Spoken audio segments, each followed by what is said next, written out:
ada seorang pemuda jalan di hadapan Sayyidina Umar bin Khattab dengan nunduk-nunduk. Ya kan begitu kan?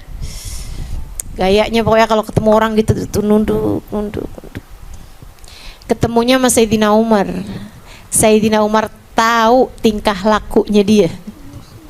Sayyidina Umar tahu hatinya dia kalau ngelihat perempuan kelayapannya kayak gimana.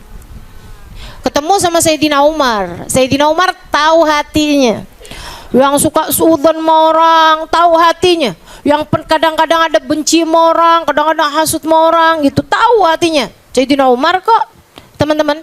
Sayyidina Umar itu salah satu minal mukasyifin, salah satu dari orang yang dikasih kasyaf sama Allah. Dikasih kasyaf tuh dibuka hijab. Nih ya, ini cerita tentang karomahnya para sahabat nih jarang-jarang ada yang cerita. Betul kan? Saya mau cerita.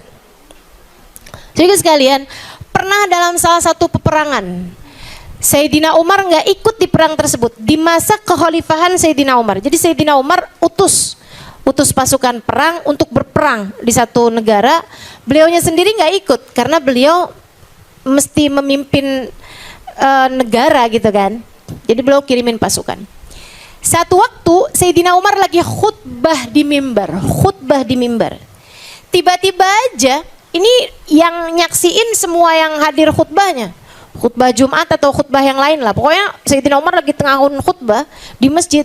Tiba-tiba Sayyidina Umar diem, kemudian bilang kayak gini, Al-Jariyah, ya Jabal, ya Sari Al-Jabar, ya Sari Al-Jabal.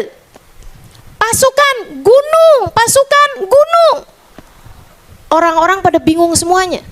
Habis itu Sayyidina Umar diem lagi, terus lanjutin khutbahnya. Mereka heran aja. Sampai ketika Sariyah, pasukan tersebut pulang. Mereka cerita, kita hampir aja kalah perang. Karena kita dijebak dengan pasukan yang ada di belakang gunung. Sampai kemudian tengah-tengahan kita mulai lalai, tengah-tengahan kita udah hampir aja tuh diserang. Tiba-tiba kami dengar suara enggak tahu dari mana arahnya yang mengatakan ya Sariyah Al-Jabal, ya Sariyah Al-Jabal, pasukan gunung. Kami pun segera menuju ke arah gunung dan ternyata pasukan musuh sudah bersiap di sana. Andai tidak karena teriakan tersebut, kami pasti terkalahkan di medan perang itu. Kami nggak tahu itu suara siapa, sepertinya suaranya Sayyidina Umar bin Khattab. Para sahabat yang dengar cerita itu mereka langsung cerita. Dia bilang kejadiannya pas jam sekian, lagi jam sekian, waktu sekian kan. Dia bilang iya benar. Dia bilang kami saat itu sedang mendengarkan Sayyidina Umar berkhutbah. Ketika beliau kemudian diam dan berkata ya Sariyah Al-Jabal, ya Sariyah Al-Jabal. Sayyidina Umar nggak ikutan perang aja bisa menangin perang. Beliau lagi ada di Mekah aja pandangannya bisa lihat sampai kayak udah punya satelit teman-teman. Itu nggak usah pakai pasang GPS di HP. Masya Allah. Orang mulia tuh emang kayak begitu ya. Orang mulia dikasih tahu segala-gala sama Allah SWT. Ini Sayyidina Umar termasuknya adalah semacam bisa mencium kebohongan. Ada seseorang cerita, dia bilang saya ceritain semua pada Sayyidina Umar bener, kecuali sesuatu hal yang saya mau cerita bohong nih. Sayyidina Umar langsung bilang kuf'an hadza, yang ini nggak usah kamu cerita. Setiap kali saya mau bohong Sayyidina Umar bilang kuf'an hadza, yang ini nggak usah kamu ceritain. Saya nggak ngerti apakah beliau mungkin bisa mencium kebohongan atau apa gitu. Sayyidina Umar. Makanya begitu ngelihat pemuda ini nih yang jalan sok-sokan nunduk-nunduk, bajunya kayaknya sok-sokan kayak paling syar'i. Begitu ya. Yang keadaannya tuh kelihatan paling kayak gimana gitu, padahal hatinya seperti yang tadi saya sampaikan tuh. Ada hasut sama orang, ada benci sama orang, ada nyamorang, ada hatinya nih penuh dengan hujatan, penuh dengan ghibah, penuh dengan namimah, segala macam. Masya Allah, hatinya nggak ada Allah di dalamnya. Sayyidina Umar begitu ngelihat dia jalan, saya teman-teman, saya dengar cerita ini, saya bayangin kayaknya Sayyidina Umar kalau ketemu saya digituin juga tuh. Pemuda ini jalan depan Sayyidina Umar, nunduk gitu. Sama Sayyidina Umar diginiin. Dijenggut kepalanya sama Sayyidina Umar. Bahasanya apa sih itu? Ditoyor. Toyor?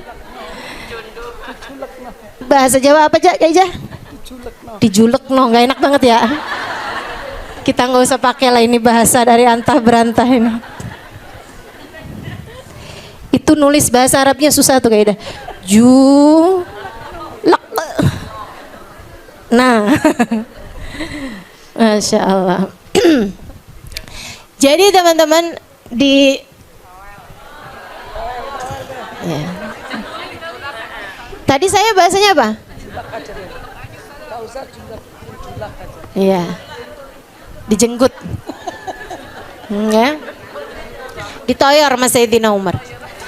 Sayyidina Umar kemudian berkata, "Ya gulam, at-taqwa hahuna, at-taqwa hahuna." Nah, enggak di situ tempatnya. Takwamu tempatnya di hati. Kalau kamu mau benerin hati kamu, bukan zahir kamu. Kalau kamu mau benerin, yang pertama kali harus kamu benerin hatimu. Di mana hatimu selama ini berada? Hatimu nyambungnya sama dunia atau nyambungnya sama akhirat? Hatimu tertariknya sama Allah atau tertariknya sama dunia? Hatimu tertariknya kemana? Wallahu basirun bil ibad. Allah yang tahu kemana hati hamba-hambanya condong. Yang ibad, yang orang takwa, yang Allah Subhanahu wa taala jadikan untuknya surga dan lain sebagainya yang tadi diceritain. Siapa tuh ya Allah? Alladzina yaquluna Rabbana innana amanna faghfir lana dhunubana wa qina adzabannar. As-sabirina was-sadiqina wal-qanitina wal-munfikina wal-mustaghfirina bil ashar. Hamba-hamba yang aku siapkan untuk mereka surga, yang aku siapkan untuk mereka pasangan-pasangan yang cakep-cakep, yang indah-indah, dan aku berikan padanya keridhaanku. Ini adalah orang-orang yang selalu berkata, Rabbana innana amanna. Ya Allah, sesungguhnya kami beriman padamu ya Allah. Faghfir lana dzunubana, maka ampunilah dosa-dosa kami. Wa qina adzabannar, selamatkan kami dari siksa api neraka-Mu. Orang beriman dan dia pernah ngerjain dosa-dosa di masa lalu, akan tetapi dia baru ngerti kemudian. Saudaraku sekalian, saya baca doa ini jadi punya harapan. Allah nggak cerita tentang doa mereka tuh, ya Allah, kami beriman kepadamu, kami bertakwa kepadamu, maka masukkanlah kami ke dalam surgamu itu. Enggak gitu Allah ketika cerita tentang doa mereka. Gimana Allah ceritanya? Rabbana innana amanna, ya Allah kami beriman padamu. Bu, ibu beriman gak? Beriman. Kita semua beriman. Andai pun kita berbuat dosa, bukan karena kita kira Allah nggak lihat. Betul nggak? Betul nggak? Dek, adik-adik, kamu bikin dosa apa nggak? Bikin.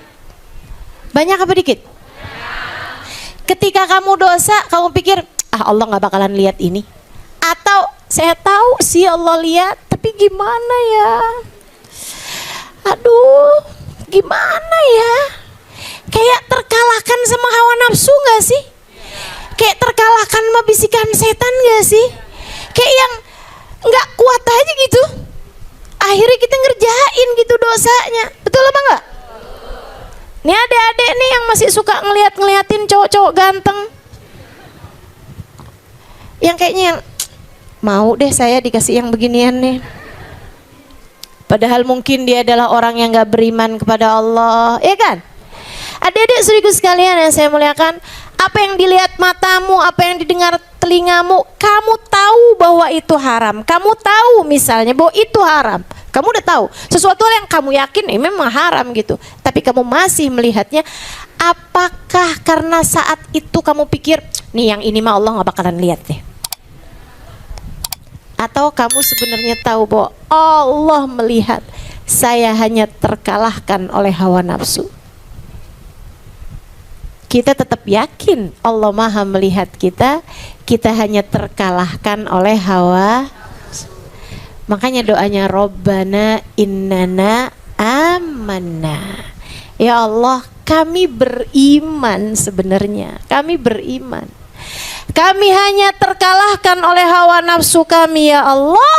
Karenanya faghfir lana dzunubana.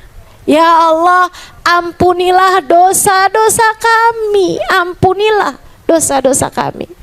Artinya orang-orang yang Allah persiapkan surganya, orang-orang yang Allah persiapkan keridhoannya, orang-orang yang Allah persiapkan kebahagiaan dengan berkumpul kembali bersama dengan keluarganya di akhirat nanti. Artinya juga orang-orang dipersiapkan akan berkumpul di belakang baginda Nabi besar Muhammad. Bukan berarti orang itu orang yang gak punya dosa.